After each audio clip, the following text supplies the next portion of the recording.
Hello, thank you for joining me here today. This is the About Ewe Podcast. My name is Madeleine and this is episode number 26.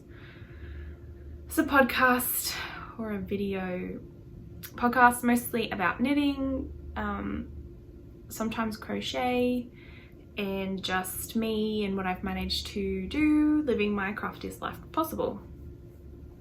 So it's been about a month, I think, since I last recorded.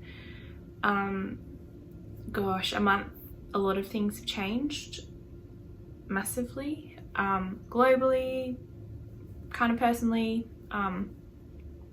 So I guess I'd be a bit remiss if I didn't kind of talk about what's happening globally. So it's June 2020, which means that we're still amidst coronavirus, but Australia is easing a lot of restrictions, which I guess is good. We've got our cases under control, and I guess until there's a vaccine, it's kind of just be best management. Not everything is back to how it was before here, and I live in Canberra, which is our nation's capital, but people are out and about. Like, I live on a pretty busy road and there's cars going everywhere, lots of people back at work. I kind of have to be there right on before 8 o'clock to get a decent car park without having to walk a lot. So yeah, definitely kind of returning to normal. I think also globally, well, I don't think I know, the Black Lives Matter movement has got a lot of traction in the US, and then that has also happened here in Australia. So that's, I think, really a positive thing. There's lots of rhetoric going around about racism, all lives matter, whatever. I just want to put my position out here. Of course, everyone's life matters, but right now I think the focus really has to be on the people who are marginalised in our communities, and in the States that's definitely the Black community. In Australia that's our Aboriginal and Torres Strait Islander communities, and so please make no, be under no, I don't know how the right words to say this, but essentially, like, that is my personal position.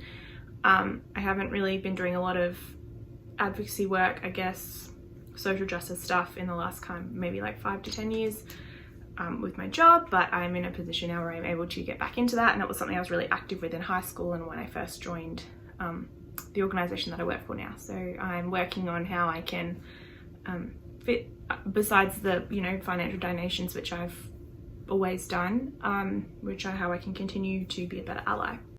So at the end of this, there'll be a little section about books that I've been reading. So one book will be an anti-racism book, and the other book will be something that I've really enjoyed, and there's now a TV series. So if you want some escapism, stick around for that, and I'll go through those. This week, I've got one finished object to share. I've had some yarn deliveries. So my year of really not buying has gone to shit, but also a lot of like makers in the creative industry have suffered as well. So I have bought some yarn from companies that I wanted to support or had gift vouchers for or whatnot, so I'll be talking about that. So I think we'll just crack straight into finished objects, and it's finished object singular. And I finished this about 3 weeks ago, I think, and it's my Shift cowl by Andrea Mowry.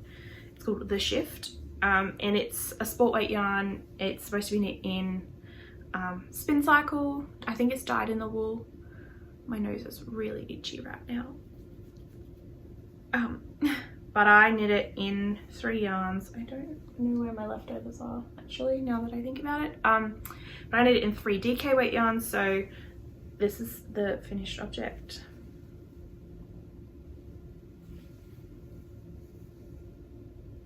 So my cast on edge is here, and you just basically knit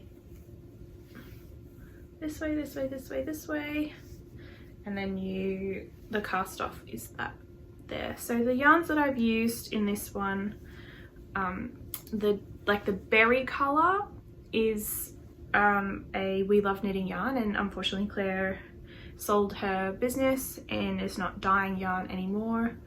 Stichcraft and Wizardry is the greeny colour here, and this pink is Qing Fibre, and it was the Lullaby, and I can't remember what it was, but all the notes for that are on my Ravelry project page if you'd like to look into that and check it out. I'm not entirely sure how to wear this. I mean, obviously it's a cowl, it's very big, and it sits a little bit strange, and I'm not quite sure. My camera just turned itself off. I'm not quite sure if it's because I made it bigger than it was supposed to be. I think this will kind of do. Just move the microphone so you can actually maybe hear me a little bit better. So it's quite large around the neck, which is good. I feel like I'll just bunch it up at the back a little bit when I'm wearing it inside a coat. I did have a friend kind of warn me about the colour placement, and now I wish I had have maybe made this colour the brighter, deeper berry pink. If I had have made that the green or well, maybe not the green. I don't know. I'm not in love with how deep that is, but I wanted to use up the yarn, so I'm totally fine with how that goes. Just remove my microphone.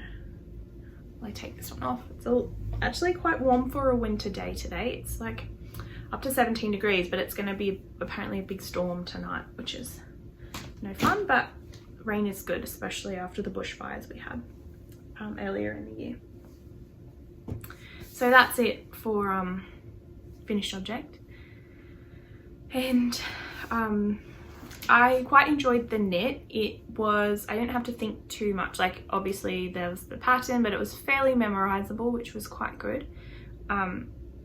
Yeah, so it was an enjoyable knit. I have spoken to a few friends who did do it with a combination of just the spin cycle dyed in the wool, and then also if they did a combination of dyed in the wool and another yarn, and theirs were both tight. So I did a DK and I used a 5mm needle, and that seemed to work okay, and it's very oversized. So I actually was thinking maybe I'll make a bit of elastic in the neckline, just to kind of cinch it in a little bit, but we'll see how we go. Not a finished object because I didn't make it, but I did purchase this headband here. So it's just a seed stitch and cable knit headband. And I went away for the weekend in early June with a friend of mine. It's 100% merino wool made in Nepal, and I think it cost me $25. It's very cute. It has this little cinch that you can wear in the front. I usually wear it in the back and just have the full cable, and I've been wearing it if I go for a walk in the evenings because it's quite cool. It's too nice to wear to go actually for a run, and I do have a running headband, and I'm starting to get back into running again. So I bought this one. I really liked it. I saw it and I was like, oh, I could find a pattern for it, but you know, it was $25, and I just thought I've got too many other things I want to make, so may as well give someone the money to thank them for their effort. And yeah, I really like the colour. It's quite soft. It's really lovely. So I only have one active work in progress at the moment, and that's my Sizzle Pop. Actually, it's called Pop Fizzle. It's the Sizzle Pop hat by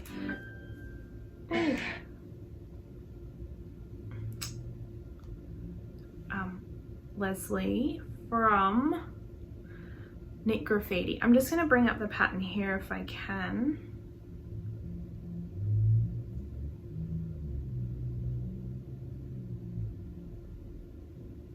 I haven't taken any photos of it yet.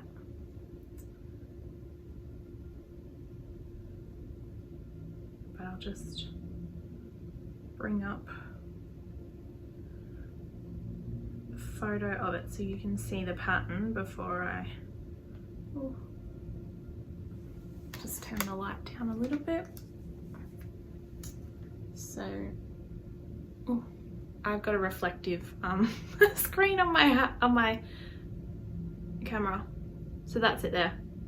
So it's a brioche hat, and if you remember last year I started knitting the Sizzle Pop, and I actually got it.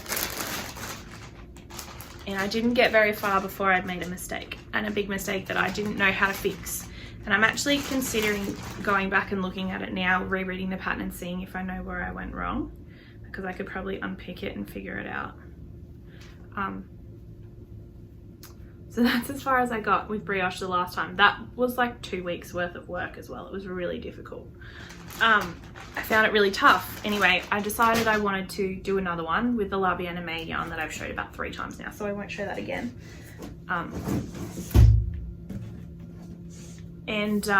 So I thought, okay, well, I really need to learn again how to brioche. So I bought the pattern for the hat, and I've just showed you that. And my only regret is that I think I've done the colors in the wrong order for me, like for how I want to wear it. So this is it here. I'm using a Cleckheaton's Country 8-ply.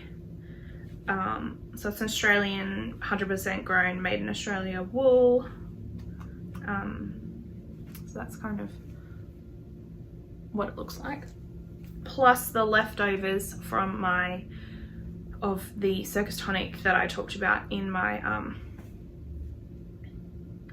Penguino. So this is the wrong side, or the contrast side, and this is the right side. And so I'm probably about halfway, I think, and I've got a couple of lifelines that are in there still. I'm just keeping them in as I go. There are some mistakes I've made, like in this section here, you can see, actually you might not be able to see, but those white should be tucked behind. But for some reason, like, it's actually, the pattern's really clipped in my head.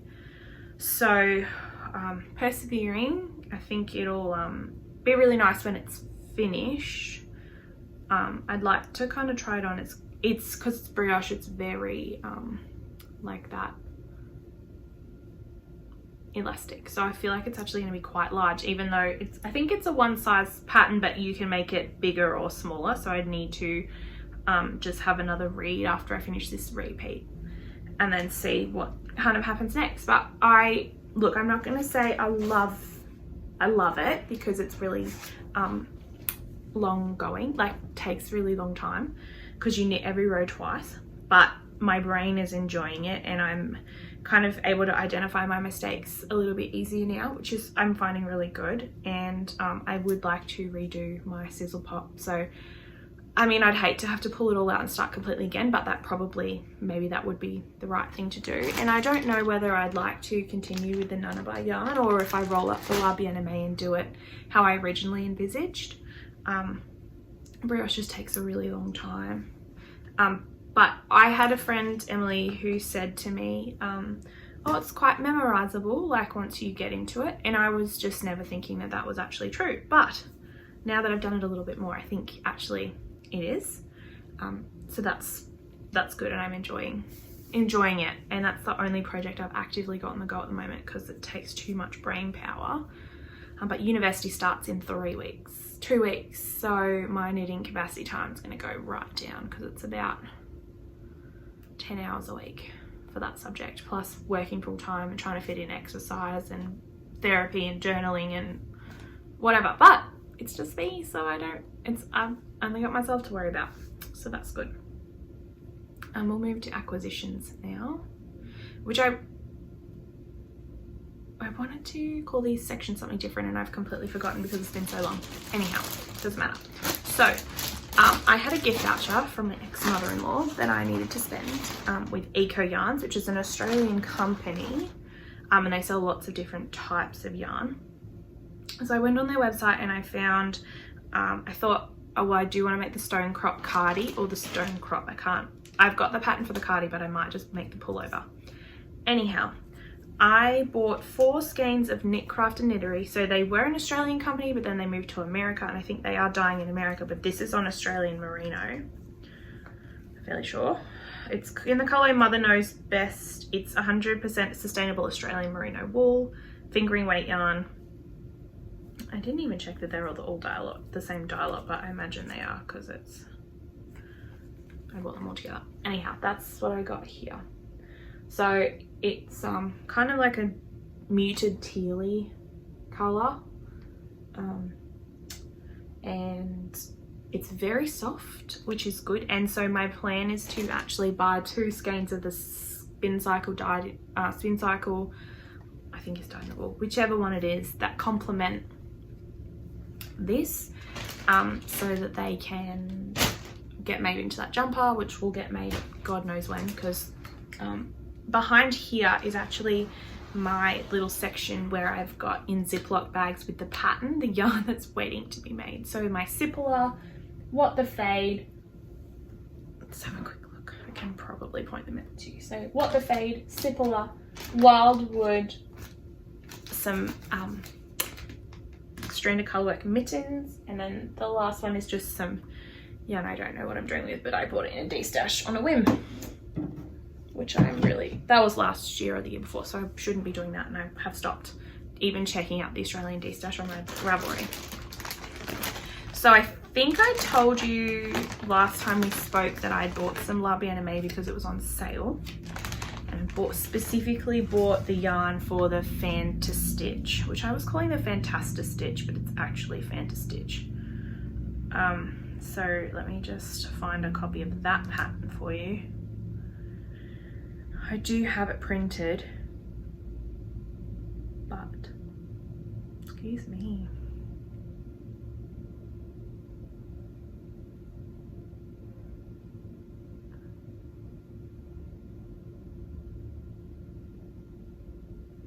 I can't find where it's printed. So this is the colors that I bought.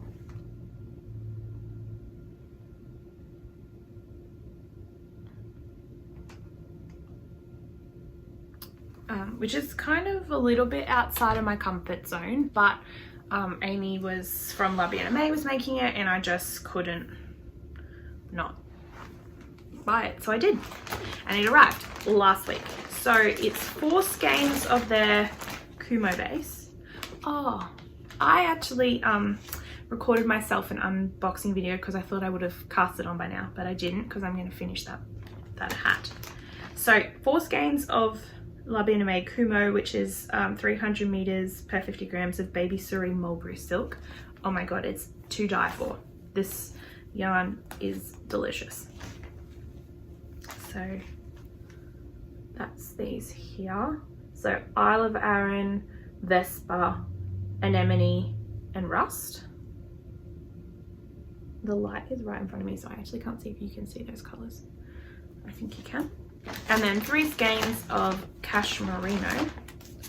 And so we've got Yellow Brick Road, Madeleine, and Morganite.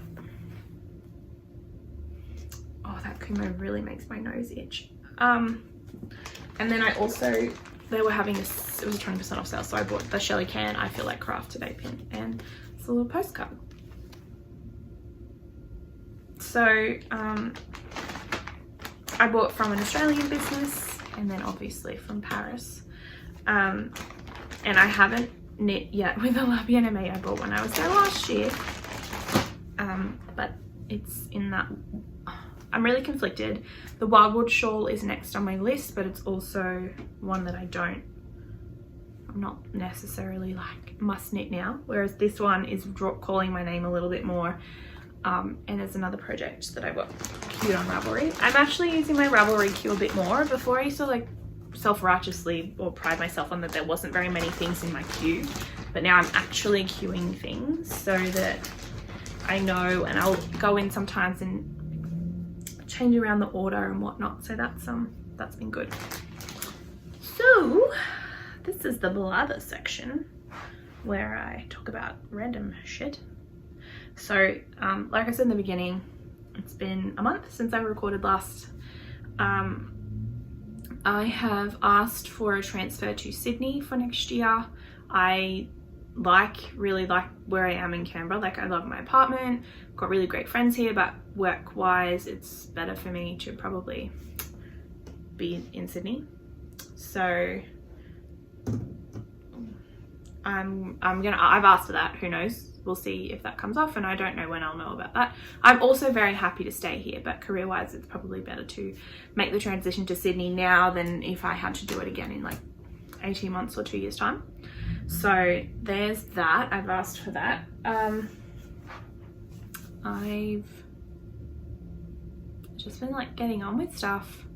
Did that mindfulness course I think I mentioned, so that's officially finished up, which has been really good. Seeing my psychologist and working through the stuff with her. I'm a massive fan of therapy, because it's just really nice to have someone help you organize your thoughts. And it's been about 6 weeks actually since I saw her last, so it's got an appointment coming up, which will be good. Just doing a lot of reading.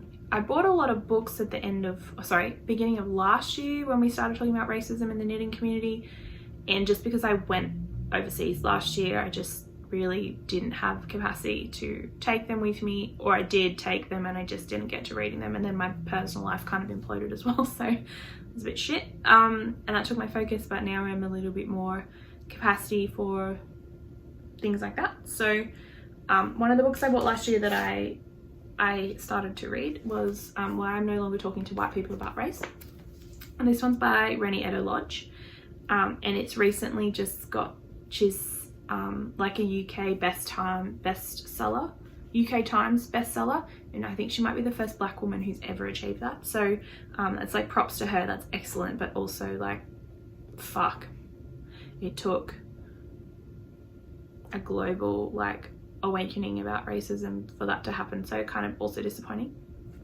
Anyhow, this one is it's from a British perspective. Interestingly, she writes this book and then of course she's talking to white people about race after that, but I also listened to an interview with her by Emma Watson, who is like Hermione Granger of Harry Potter fame, but also been in quite a few other fantastic books. She's a UN Women's Ambassador and has a few other activist titles, I guess. So that's on Spotify, or actually I think it's anywhere you find your playlists, and it's through Our Shared Shelf, which is her book club that she's run for quite a number of years, and I quite often like find books that have been on that book club and have a read of those. So that's really good if you are interested in podcasts because you don't like reading in general about racism. It's called Our Shared Podcast, I think. It's a Spotify playlist with like 24 hours worth of different podcasts, or maybe more than that Emma or her team have put together with different people.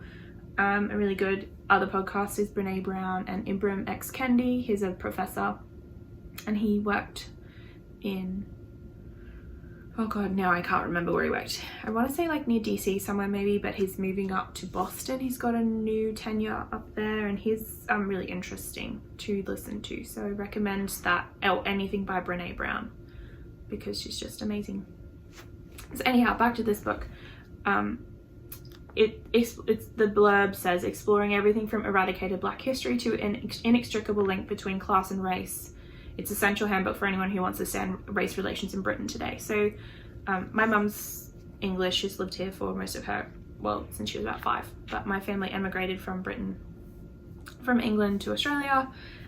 My dad's Greek and his family were migrants as well. So I'm first generation Australian, and I've often had the thought of, not often, sorry, like in the past been like, well, I'm first generation Australian, like my people didn't cause this shit, but hello, Britain, colonialism, Australia. So I credit my arts degree actually for being able to like critically analyze stuff as it comes to me and look at both, I guess, whatever, like multiple sides of a story, and then discern why something's been put forward or written in a particular way. Who does that serve? What's that? Is a text like, well, most of these texts that I'm kind of talking about are didactic, like they're trying to teach you something.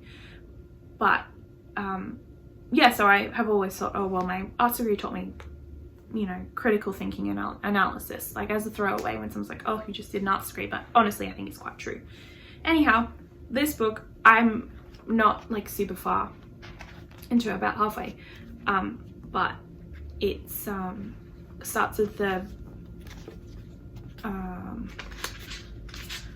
histories, the system, defining white privilege, and then Fear of a Black Planet, and then the bits that I haven't read yet about feminism, race and class. And race and class, like a lot of people think, oh, Britain doesn't have a race problem, they have a class problem, which is true. Well, not necessarily a problem, but it's a thing, which is true.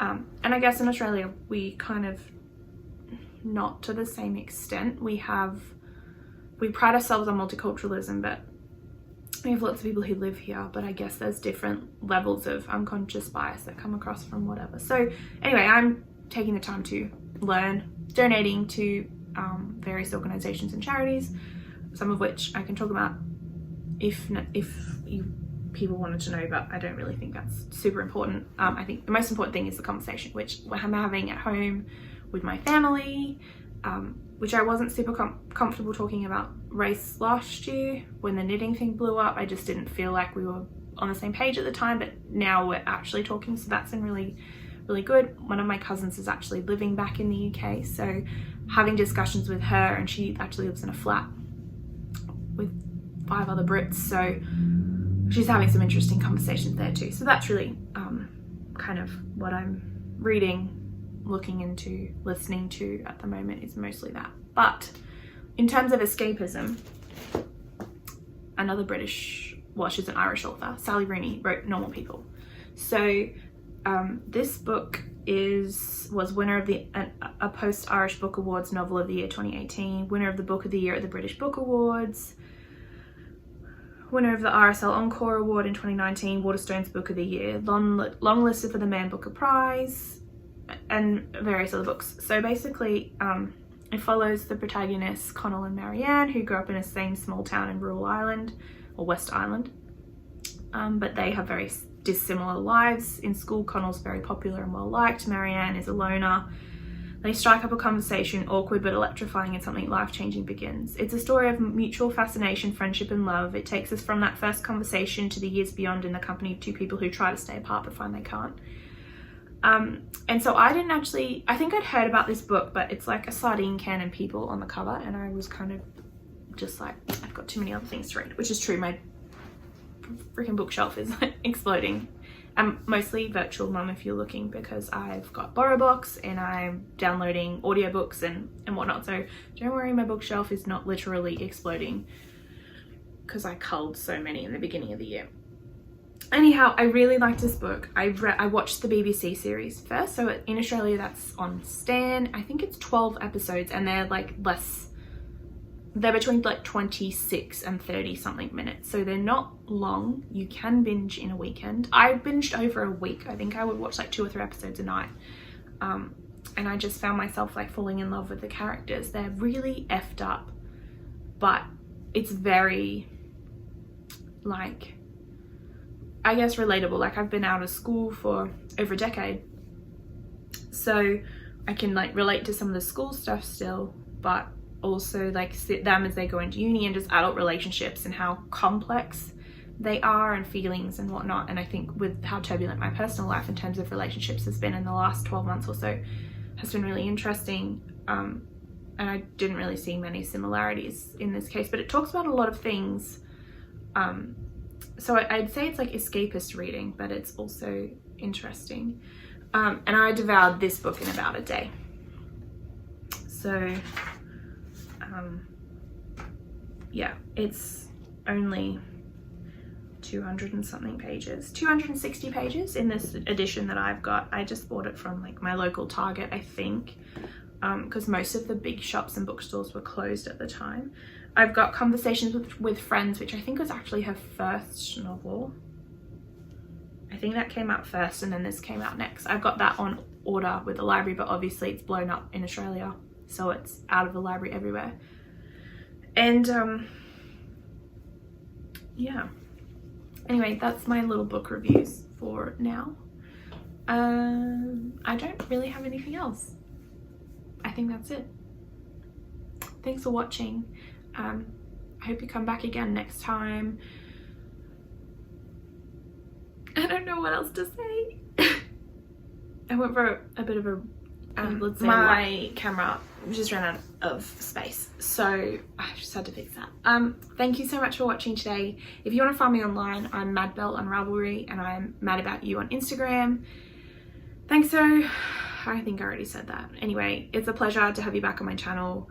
Hopefully I'll be back in another 2 weeks or so.